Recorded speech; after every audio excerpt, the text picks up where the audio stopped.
نوجوانوں کو بطور خاص ایک تلقین ہے، ایک عرض ہے کہ صحبت دو طریقوں کی ہے۔ ایک صحبت ارادی ہے اور ایک صحبت غیر ارادی ہے۔ قدیم زمانے میں لوگ ائمہ، صوفیاء اور مشائخ کی صحبت اختیار کرنے کی خاطر سینکڑوں میل سفر کرتے، مختلف قصبوں میں جا کے اللہ رب العزت کے برگزیدہ لوگوں کو تلاش کرتے، صحراؤں میں سفر کرتے، وادیوں میں سفر کرتے، جنگلوں میں سفر کرتے، یہاں تک کہ انہیں اللہ رب العزت کی کوئی خاص شخصیت مل جاتی، ان کی صحبت میں پھر وہ کچھ پل گزارتے، کچھ لمحات گزارتے، ان کے ہاں حضر کرتے، قیام کرتے، 4 ماہ 6 ماہ ان کے پاس قیام کرتے۔ عزیزان محترم، یہ صحبت ارادی صحبت ہے۔ انسان ارادتاً کسی کی صحبت اختیار کرنے کا قصد کرتا ہے، ارادہ کرتا ہے، انٹینشن کرتا ہے۔ اسی طریقے سے اس دور میں ہم حضور سیدی شیخ الاسلام کی صحبت اختیار کرتے ہیں، تحریک منہاج القرآن کی صحبت اختیار کرتے ہیں، حضور سیدی شیخ الاسلام کے خطابات سنتے ہیں، حضور سیدی شیخ الاسلام کی کتب کا مطالعہ کرتے ہیں، تحریک کے جملہ اداروں میں، مراکز میں، کمیونٹی سینٹرز میں حاضر ہوتے ہیں، جمع ہوتے ہیں۔ یہ بھی ہم قصداً آتے ہیں، ارادہ کر کے آتے ہیں، انٹینشن کر کے آتے ہیں، لہٰذا یہ صحبت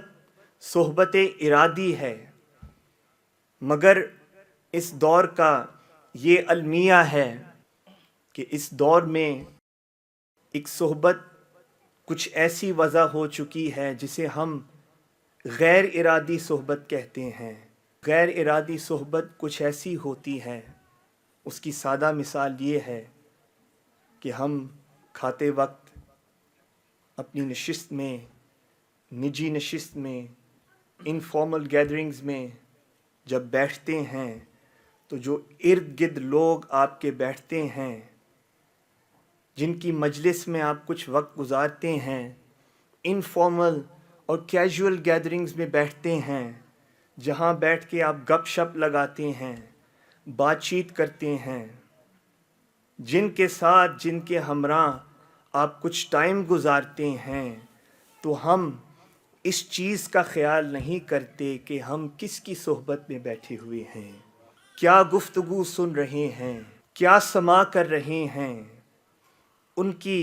گفتگو کا مقصد کیا ہے، ان کی گفتگو کی منزل کیا ہے، ان کی بات چیت سے مراد کیا ہے، کیا ان کی گفتگو میں بیک بائٹنگ ہے، کذب و فریب ہے، لوگوں کی کمی بیشیاں بیان کرتے ہیں۔ مثال یہ ہے کہ ہم اپنی نجی اور کیجول گیدرنگز میں اس امر کا خیال نہیں کرتے کہ ہم کس کے ہمراہ بیٹھے ہوئے ہیں۔ اور جیسے میں نے ایک نقطہ عرض کیا کہ جن جن کی صحبت میں بیٹھیں، ان لوگوں کی صحبت کا رنگ چڑھ جاتا ہے۔ جب ہم کذب و فریب کرنے والوں کی صحبت میں بیٹھتے ہیں تو وہ رنگ بھی چڑھ جاتا ہے۔ کئی بار ایسے لوگوں کی صحبت میں بیٹھتے ہیں جن کی زبان سے نیگیٹیوٹی اور پیسمزم کے علاوہ کچھ اور ادا نہیں ہوتا، تو آہستہ آہستہ وہ رنگ بھی چڑھ جاتا ہے، جھوٹ کا رنگ بھی چڑھ جاتا ہے، بیک بائٹنگ کا رنگ بھی چڑھ جاتا ہے۔ اور نوجوانوں کے لیے بطور خاص جو میں مثال اور اگزامپل پیش کرنا چاہتا ہوں، وہ غیر ارادی صحبت اس دور میں اسے کہتے ہیں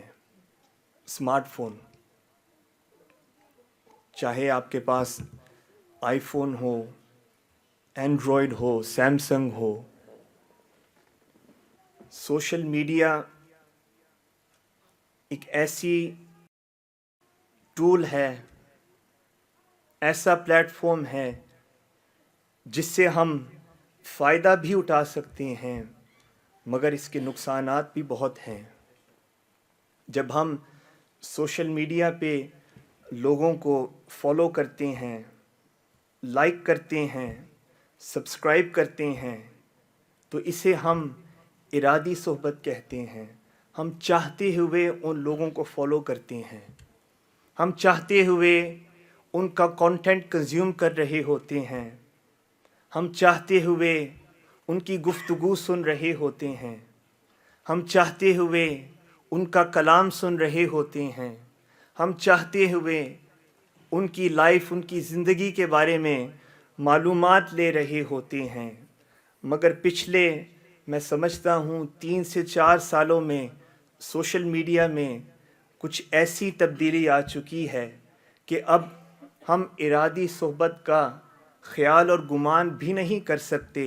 اب آپ کی سوشل میڈیا فیڈز میں یا سرچ انجنز میں ایسی چیزیں بھی آ جاتی ہیں، ایسے لوگ بھی سامنے آ جاتے ہیں، ایسی چیزیں سننے اور دیکھنے کا موقع فراہم ہوتا ہے جو انسان ارادتاً نہیں مگر غیر ارادی طور پہ اسے کنزیوم کر رہا ہوتا ہے۔ یعنی آپ اپنے سوشل میڈیا پہ سکرول کر رہے ہوتے ہیں تو طرح طرح کی ویڈیوز آ جاتی ہیں، طرح طرح کا کانٹینٹ آپ کے سامنے آ جاتا ہے، تو انسان نہ چاہتے ہوئے بھی وہ کانٹینٹ کنزیوم کرتا ہے، نہ چاہتے ہوئے بھی ان چیزوں کو سنتا ہے، نہ چاہتے ہوئے بھی ان چیزوں کی صحبت اختیار کرتا ہے، اور اس سے انسان کی طبیعت میں، اخلاق میں، روحانیت میں نقصان پہنچتا ہے۔ غیر ارادی طور پہ جو چیزیں ہم سنتے ہیں، کنزیوم کرتے ہیں، اس کا بھی رنگ چڑھتا ہے، اس کی بھی خوشبو اور بدبو ملتی ہے۔